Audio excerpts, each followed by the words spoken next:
आज सुनते हैं बृहस्पति भगवान की कथा एवं आरती। तो एक बार बोलिए प्रेम से बृहस्पति भगवान की जय, लक्ष्मी माता की जय। कि प्राचीन समय की बात है, भारतवर्ष में एक राजा राज्य करता था। वह बड़ा प्रतापी और दानी था। वह नित्य गरीबों और ब्राह्मणों की सेवा सहायता करता था। वह प्रतिदिन मंदिर में भगवान दर्शन करने जाता था, लेकिन यह उसकी रानी को अच्छा न लगता। न वह व्रत करती और न ही किसी को एक पैसा दान में देती। राजा को भी ऐसा करने से मना किया करती। एक समय की बात है कि राजा शिकार खेलने वन को चले गए। घर पर रानी और दासी थी। उस समय गुरु बृहस्पति साधु का रूप धारण कर राजा के दरवाजे पर भिक्षा मांगने आए। साधु ने रानी से भिक्षा मांगी तो वह कहने लगी, हे साधु महाराज, मैं इस दान और पुण्य से तंग आ गई हूँ। आप कोई ऐसा उपाय बताए जिससे यह सारा धन नष्ट हो जाए और मैं आराम से रह सकूं। साधु रूपी बृहस्पति देव ने कहा, हे देवी, तुम बड़ी विचित्र हो। संतान और धन से भी कोई दुखी होता है। अगर तुम्हारे पास अधिक धन है तो इसे शुभ कार्यों में लगाओ, जिससे तुम्हारे दोनों लोक सुधरे। परंतु साधु की इन बातों से रानी खुश नहीं हुई। उसने कहा कि मुझे ऐसे धन की आवश्यकता नहीं जिसे मैं दान में दूं तथा जिसको संभालने में ही मेरा सारा समय नष्ट हो जाए। साधु ने कहा, यदि तुम्हारी ऐसी इच्छा है तो जैसे मैं तुम्हें बताता हूँ तुम वैसे ही करना। बृहस्पतिवार के दिन तुम घर को गोबर से लिपना, अपने केसे को पीली मिट्टी से धोना, केसे को धोते समय स्नान करना, राजा से हजामत बनाने को कहना, भोजन में मांस मदिरा खाना, कपड़ा धोबी के यहाँ धुलने डालना। इस प्रकार 7 बृहस्पतिवार करने से तुम्हारा समस्त धन नष्ट हो जाएगा। इतना कहकर साधु बने बृहस्पति देव अंतर ध्यान हो गए। साधु के कहे अनुसार करते हुए रानी को केवल 3 बृहस्पतिवार ही बीते थे कि उसकी समस्त धन संपत्ति नष्ट हो गई। भोजन के लिए परिवार तरसने लगा। एक दिन राजा रानी से बोला, हे रानी, तुम यहीं रहो, मैं दूसरे देश को जाता हूँ, क्योंकि यहाँ पर मुझे सभी जानते हैं, इसीलिए मैं कोई छोटा कार्य नहीं कर सकता। ऐसा कहकर राजा परदेश चला गया। वहाँ वह जंगल से लकड़ियाँ काट कर लाता और शहर में बेचता। इस तरह वह अपना जीवन व्यतीत करने लगा। इधर राजा के बिना रानी और दासी दुखी रहने लगी। एक समय जब रानी और दासियों को 7 दिन बिना भोजन के रहना पड़ा तो रानी ने अपनी दासी से कहा, हे दासी, पास ही के नगर में मेरी बहन रहती है, वह बड़ी धनवान है, तू उसके पास जा और कुछ ले आ ताकि थोड़ा बहुत गुजर बसर हो जाए। दासी रानी की बहन के पास गई। उस दिन बृहस्पतिवार था। रानी की बहन उस समय बृहस्पतिवार की कथा सुन रही थी। दासी ने रानी की बहन को अपनी रानी का संदेश दिया, लेकिन रानी की बहन ने कोई उत्तर नहीं दिया। जब दासी को रानी की बहन से कोई उत्तर नहीं मिला तो वह बहुत दुखी हुई। उसे क्रोध भी आया। दासी ने वापस आकर रानी को सारी बात बता दी। सुनकर रानी ने अपने भाग्य को कोसा। उधर रानी की बहन ने सोचा कि मेरी बहन की दासी आई थी, परंतु मैं उससे नहीं बोली, इससे वह बहुत दुखी हुई होगी। कथा सुनकर और पूजन समाप्त कर वह अपनी बहन के घर गई और कहने लगी, हे बहन, मैं बृहस्पतिवार का व्रत कर रही थी, तुम्हारी दासी गई, परंतु जब तक कथा होती है तब तक न उठते हैं और न ही बोलते हैं, इसीलिए मैं नहीं बोली। कहो दासी क्यों गई थी? रानी बोली, बहन, हमारे घर अनाज नहीं था। ऐसा कहते कहते रानी की आंखें भर आई। उसने दासियों समेत भूखा रहने की बात भी अपनी बहन को बता दी। रानी की बहन बोली, बहन देखो, बृहस्पति देव भगवान सबकी मनोकामना पूर्ण करते हैं। देखो शायद तुम्हारे घर में अनाज रखा हो। यह सुनकर दासी घर के अंदर गई तो वहाँ उसे एक घड़ा अनाज का भरा मिल गया। उसे बड़ी हैरानी हुई क्योंकि उसे एक बर्तन देख लिया था। उसने बाहर आकर रानी को बताया। दासी रानी से कहने लगी, हे रानी, जब हमको भोजन नहीं मिलता तो हम व्रत ही तो करते थे, इसीलिए क्यों न इनसे व्रत और कथा की विधि पूछ ली जाए, हम भी व्रत किया करेंगे। दासी के कहने पर रानी ने अपनी बहन से बृहस्पतिवार व्रत के बारे में पूछा।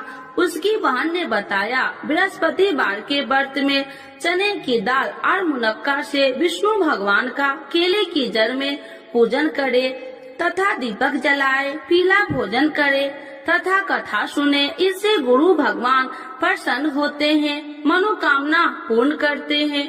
व्रत और पूजन की विधि बताकर रानी की बहन अपने घर लौट आई। रानी और दासी दोनों में निश्चय किया कि बृहस्पति देव भगवान का पूजन जरूर करेंगे। 7 रोज बाद जब बृहस्पतिवार आया तो उन्होंने व्रत रखा। घुड़सार में जाकर चना और गुड़ बिन लाई तथा उसकी दाल से केले की जड़ तथा विष्णु भगवान का पूजन किया। अब पीला भोजन कहाँ से लाए? दोनों बड़ी दुखी हुई, परंतु उन्होंने व्रत किया था, इसीलिए बृहस्पति देव भगवान प्रसन्न थे। एक साधारण व्यक्ति के रूप में वे दोनों थालों में सुंदर पीला भोजन लेकर आए और दासी को देकर बोली, हे दासी, यह भोजन तुम्हारे लिए और तुम्हारी रानी के लिए है, इसे तुम दोनों ग्रहण करना। दासी भोजन पाकर बहुत प्रसन्न हुई। उसने रानी को सारी बात बताई। उसके बाद से वे प्रत्येक बृहस्पतिवार को गुरु भगवान का व्रत और पूजन करने लगी। बृहस्पति भगवान की कृपा से उनके पास धन हो गया, परंतु रानी फिर पहले की तरह आलस करने लगी। तब दासी बोली, देखो रानी, तुम पहले भी इसी प्रकार आलस करती थी, तुम्हें धन रखने में कष्ट होता था, इस कारण सभी धन नष्ट हो गया। अब गुरु भगवान की कृपा से धन मिला है तो फिर तुम्हें आलस होता है। बड़ी मुसीबतों के बाद हमने ये धन पाया है, इसीलिए हमें दान पुण्य करना चाहिए। अब तुम भूखे मनुष्य को भोजन कराओ, प्याव लगवाओ, ब्राह्मणों को दान दो, कुआं, तालाब, बावड़ी आदि का निर्माण कराओ, मंदिर, पाठशाला बनाकर ज्ञान दो, कुमारी कन्याओं का विवाह करवाओ, अर्थात धन को शुभ कार्यों में खर्च करो, जिससे तुम्हारे कुल का यश बढ़ेगा तथा स्वर्ग की प्राप्ति हो और पितृ प्रसन्न हो। दासी की बात मानकर रानी शुभ कर्म में करने लगी, उसका यश फैलने लगा। एक दिन रानी और दासी आपस में विचार करने लगी कि जाने राजा किस दशा में होंगे, उनकी कोई खोज खबर भी नहीं है। उन्होंने श्रद्धा पूर्वक गुरु बृहस्पतिवार भगवान से प्रार्थना की, राजा जहाँ कहीं भी हो शीघ्र वापस आ जाए। उधर राजा परदेश में बहुत दुखी रहने लगा। वह प्रतिदिन जंगल से लकड़ियाँ बीन कर लाता और उसे शहर में बेचकर अपने दुखी जीवन को बड़ी कठिनता से व्यतीत करता। एक दिन दुखी हो अपनी पुरानी बातों को याद करके वह रोने लगा और उदास हो गया। उसी समय राजा के पास बृहस्पति देव साधु के भेष में आकर बोले, हे लकड़हारे, तुम इस सुनसान जंगल में किस चिंता में बैठे हो, मुझे बतलाओ। यह सुन राजा के नेत्रों में जल भर गया और साधु की वंदना कर राजा ने अपनी संपूर्ण कहानी सुना दी। महात्मा दयालु होते हैं। वे राजा से बोले, हे राजा, तुम्हारी पत्नी ने बृहस्पति देव के प्रति अपराध किया था, जिसके कारण तुम्हारी यह दशा हुई। अब तुम चिंता मत करो, भगवान तुम्हें पहले से अधिक धन देंगे। देखो, तुम्हारी पत्नी ने बृहस्पतिवार का व्रत प्रारंभ कर दिया है। अब तुम भी बृहस्पतिवार का व्रत करके चने की दाल व गुड़ जल के लोटे में डालकर केले का पूजन करो। फिर कथा कहो या सुनो, भगवान तुम्हारी सब मनोकामनाओं को पूर्ण करेंगे।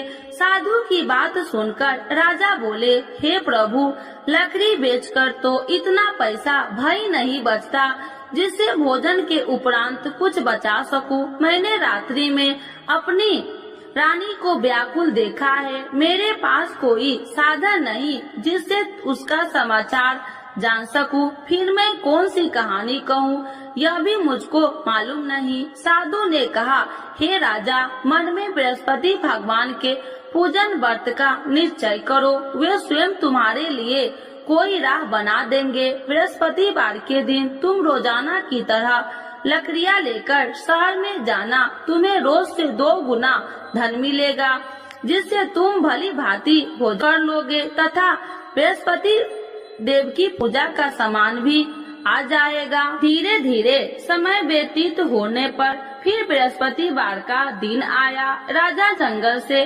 लकड़ियाँ काटकर शहर में बेचने लगा। उसे उस दिन और 2 दिनों से अधिक धन मिला। राजा ने चना गुड़ आदि लाकर बृहस्पतिवार का व्रत किया। उस दिन से उसके सभी कलेश दूर हुए। परंतु जब अगले गुरुवार का दिन आया तो वह बृहस्पतिवार का व्रत करना भूल गया। इस कारण बृहस्पति भगवान नाराज हो गए। उस दिन उस नगर के राजा ने विशाल यज्ञ का आयोजन किया था तथा अपने समस्त राज्यों में घोषणा करवा दी कि सभी मेरे यहाँ भोजन करने आवे, किसी के घर चूल्हा न जले। इस आज्ञा को जो न मानेगा उसको फांसी दे दी जाएगी। राजा की आज्ञा अनुसार राज्य के सभी वासी राजा के भोजन में सम्मिलित हुए, लेकिन लकड़हारा कुछ देर से पहुंचा, इसीलिए राजा को उसको अपने साथ महल में ले गए। जब राजा लकड़हारे को भोजन करा रहे थे तो रानी की दृष्टि उस खूंटी पर पड़ी जिस पर उसका हार लटका हुआ था। उसे हार खूंटी पर लटका दिखाई नहीं दिया। रानी को निश्चय हो गया कि मेरा हार इस लकड़हारे ने चुरा लिया है। उसी समय सैनिक बुलाकर उसको जेल में डलवा दिया। लकड़हारा जेल में विचार करने लगा कि जाने कौन से पूर्व जन्म के कर्म से मुझे यह दुख प्राप्त हुआ है, और जंगल में मिले साधु को याद करने लगा। तत्काल बृहस्पति देव साधु के रूप में प्रकट हो गए और कहने लगे, अरे मूर्ख, तूने बृहस्पति देवता की कथा नहीं की, इसी कारण तुझे यह दुख प्राप्त हुआ है। अब चिंता मत कर, बृहस्पतिवार के दिन जेल खाने के दरवाजे पर तुझे 4 पैसे पड़े मिलेंगे। उनसे तू बृहस्पतिवार की पूजा करना तो तेरे सभी कष्ट दूर हो जाएंगे। अगले बृहस्पतिवार उसे जेल के द्वार पर 4 पैसा मिले। राजा के पूजा का सामान मंगवाकर कथा कही और प्रसाद बांटा। उसी रात्रि में बृहस्पति देव ने उस नगर के राजा को स्वप्न में कहा, हे राजा, तूने जिस जेल में बंद किया है उसे कल छोड़ देना, वह निर्दोष है। राजा प्रातः काल उठा और खूंटी पर हार टंगा देकर लकड़हारे को बुलाकर क्षमा मांगी तथा राजा के योग्य सुंदर वस्त्र आभूषण भेंट कर उसे विदा किया। गुरुदेव की आज्ञा अनुसार राजा अपने नगर को चल दिया। राजा जब नगर के निकट पहुंचा तो उसे बड़ा ही आश्चर्य हुआ। नगर में पहले से अधिक बाग, तालाब और कुएं तथा बहुत सी धर्मशालाएं, मंदिर आदि बने हुए थे। राजा ने पूछा कि यह किसका बाग और धर्मशाला है। तब नगर के सब लोग कहने लगे कि यह सब रानी और दासी द्वारा बनवाए गए हैं। राजा को आश्चर्य हुआ और गुस्सा भी आया कि उसकी अनुपस्थिति में रानी के पास धन कहां से आया होगा। जब रानी ने यह खबर सुनी कि राजा आ रहे हैं तो उसने अपनी दासी से कहा, हे दासी, देख राजा हमको कितनी बुरी हालत में छोड़ के गए थे, वह हमारी ऐसी हालत देखकर लौट न जाए, इसीलिए तू दरवाजे पर खड़ी हो जा। रानी की आज्ञा अनुसार दासी दरवाजे पर खड़ी हो गई और जब राजा आए तो उन्हें अपने साथ महल में लिवा आई। तब राजा ने क्रोध करके अपनी तलवार निकाली और पूछने लगी, बताओ यह धन तुम्हें कैसे प्राप्त हुआ। तब रानी ने सारी कथा कह सुनाई। राजा ने निश्चय किया कि मैं रोजाना दिन में 3 बार कहानी कहा करूँगा और रोज व्रत किया करूँगा। अब हर समय राजा के दुपट्टे में चने की दाल बंधी रहती तथा दिन में 3 बार कथा कहता। एक रोज राजा ने विचार किया कि चलो अपनी बहन के यहाँ हो आऊं। इस तरह का निश्चय कर राजा घोड़े पर सवार हो अपनी बहन के यहाँ चल दिया। मार्ग में उसने देखा कि कुछ आदमी एक मुर्दे को लिए जा रहे हैं। उन्हें रोककर राजा कहने लगा, अरे भाइयों, मेरी बृहस्पतिवार की कथा सुन लो। वे बोले, लो हमारा तो आदमी मर गया है, इसको अपनी कथा की पड़ी है। परंतु कुछ आदमी बोले, अच्छा कहो, हम तुम्हारी कथा भी सुनेंगे। राजा ने दाल निकाली और कथा कहनी शुरू कर दी। जब कथा आदि हुई तो मुर्दा हिलने लगा और जब कथा समाप्त हुई तो राम राम कह के वह मुर्दा खड़ा हो गया। राजा आगे बढ़ा, उसे चलते चलते शाम हो गई। आगे मार्ग में उसे एक किसान खेत में हल चलाता मिला। राजा ने उसे कथा सुनने का आग्रह किया, लेकिन वह नहीं माना।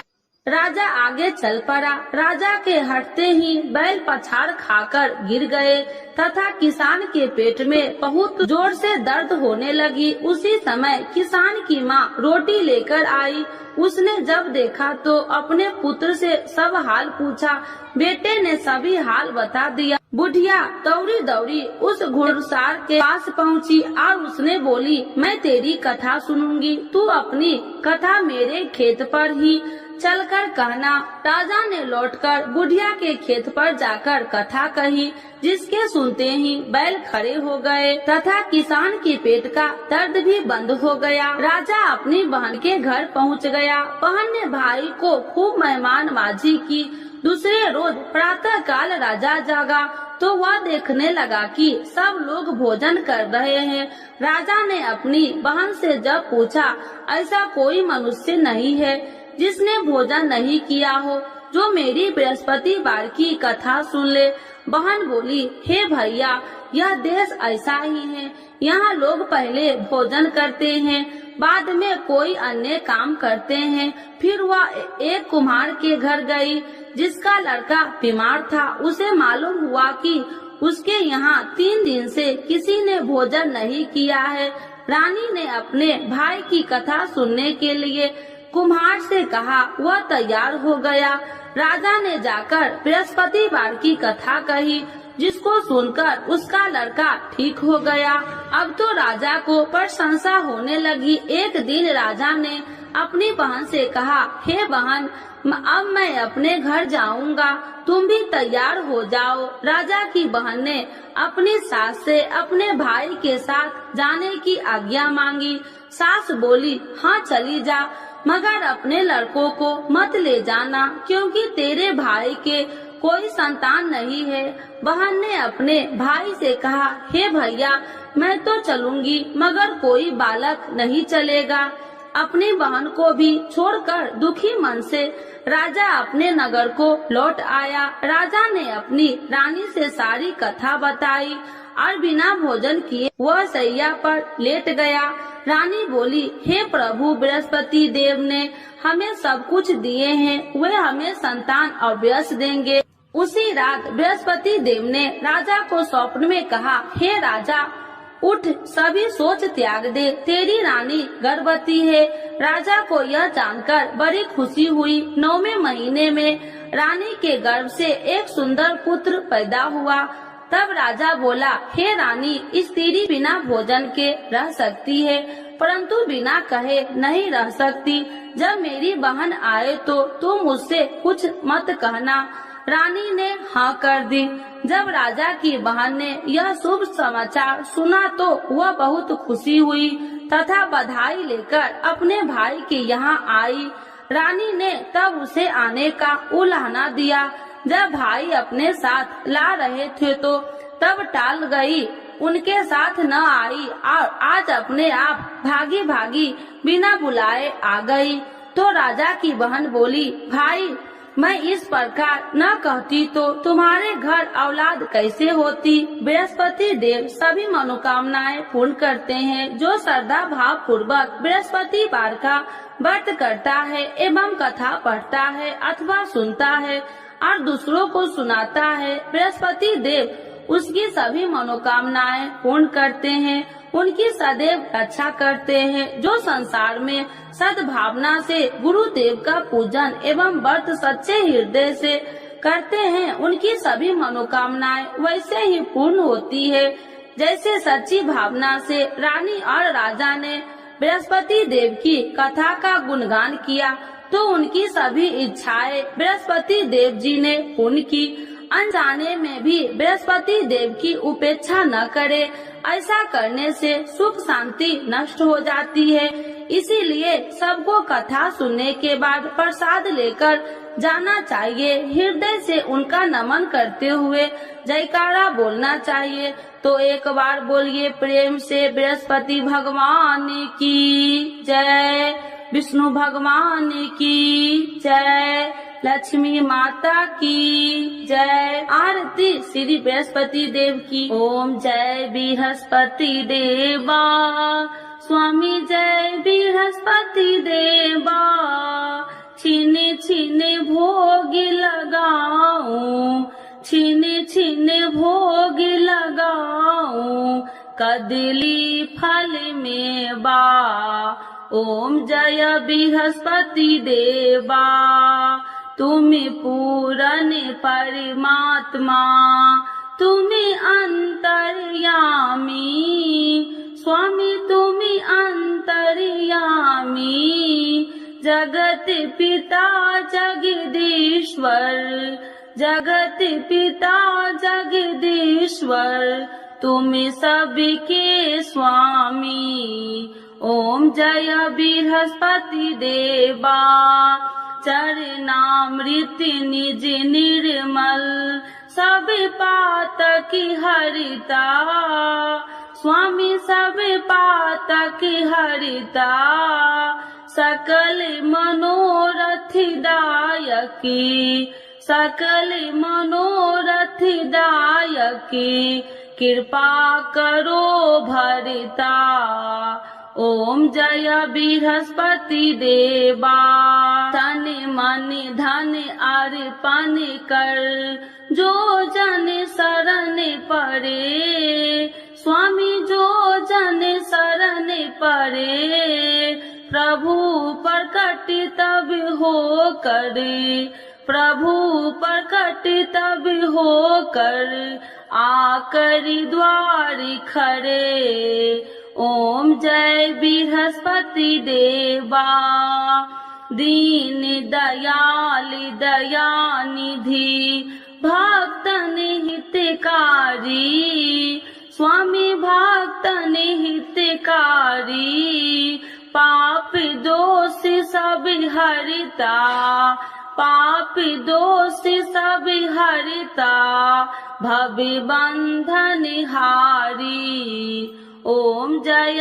बृहस्पति देवा, सकल मनोरथ दायकी, सब संशय तारो, स्वामी सब संशय तारो, विषय विकार मिटाओ, विषय विकार मिटाओ, संतन सुखकारी।